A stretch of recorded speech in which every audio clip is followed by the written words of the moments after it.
Сәлем достар, видеомды көрмес бұрын каналыма тіркеліп, лайк басып, өз пікірлеріңізбен бөлісе кетіңіздер.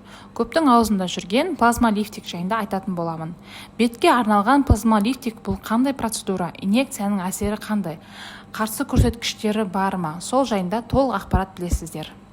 Бетке арналған плазмалифтинг бұл не? Плазмалифтинг плазмалық терапия. Адамның өзінің тромбоциттерімен байытылған өз қан плазмасын тері астына енгізуден тұратын танымал қатаюға қарсы әдіс.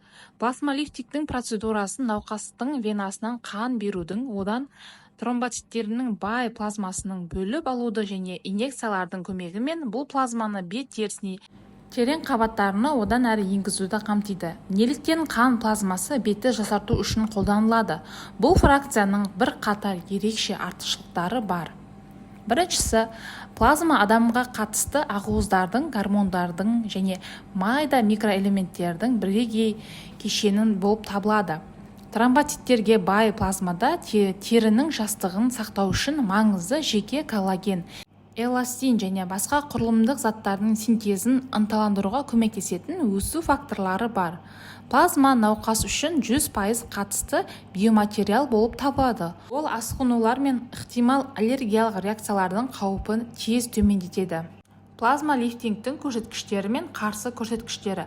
Косметологияда плазмалифтинг көрсетілімдердің үлкен тізімі және бұл әдісте бет терісінің әртүрлі проблемалары күресу үшін қолдану мүмкіндігі үшін жоғарғы бағаланады. Жасқа байланысты өзгерістер, әжімдер, серпінділікті жоғалту, терінің салбырауы, бет контурының айқындылығы, терінің кішігірім ақаулары, кішкентай тыртық, безеуден кейінгі іздер, созылу белгілері, терінің қабілетінің төмендеуі, құрғақтық, жұқару, сау емес көрініс, гиперпигментация, терінің біркелкі емес реңі.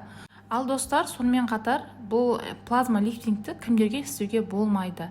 Плазмалифтинг курсы жүргізу қарсы көрсетілімдерінің тізімі осы және негізінен стандартты шектеулерден тұрады. Жүкті және емізулі әйелдерге, инфекциялық және қабыну процестері, қан ұюының бұзылуы және жүрек қан тамыр жүйесінің басқа аурулары, бір қатар эндокриндік және онкологиялық ауру бар адамдарға плазмалифтинг жасауға болмайды. Неліктен бетке плазмалифтинг қажет? Плазмалифтинг бетке не береді? Бұл келесі нәтижелерді күтуге болатын ең ауқымды процедура. Терідегі метаболикалық процедураның белсендіру, оның тонусын және сыртқы түрін жақсарту, жасушалық белсенділіктерді және өзінің құрылымдық ақуыздарын синтездеп ынталандыру, коллаген және эластин, терінің қаттылығы және серпінділігін арттыру, әжімдердің санын азайту, жалпы көтеру әсері, кішкентай тыртықтарды, безеу мен безеу іздерін тегістеу, қартаю, дақтарын ағарту, тері өңін жақсарту және өңін жақсарту, капиллярлық қан ағымының жақсарту, көгеруді азайту және көздің астындағы ісіну. Плазмалифтиктің сөзсіз артықшылықтары терең, төмен жарақат, аллергиялық немесе қажетсіз жанама әсерлердің дамуы қаупін төмендететін, жеткілікті ұзақ мерзімдік нәтижелі әсері де дұрыс тері күтімі жатады. Ал плазма көтеру қалай жұмыс істейді? Бұл косметологиялық процедураның негізгі қиындығы әрине инъекциялардың өзінде емес, плазмамен көтеру үшін қажетті қан плазмасын жинау және өңдеу процедурасы. Дегенмен процедураның сипаттамасы ретінде қарастырайық. Бірінші, процедураға дайындық. Ол үйде өтеді және міндетті болып табылады. Косметологқа барардан бірнеше күн бұрын диетада майлы тағамдар, тұзды және ащы тағамдар, сондай-ақ алкогольді алып тастау керек. Бұл қанның сапасын теріс әсер етуі мүмкін. Сонымен қатар таза суды көбірек ішуге ұсынылады.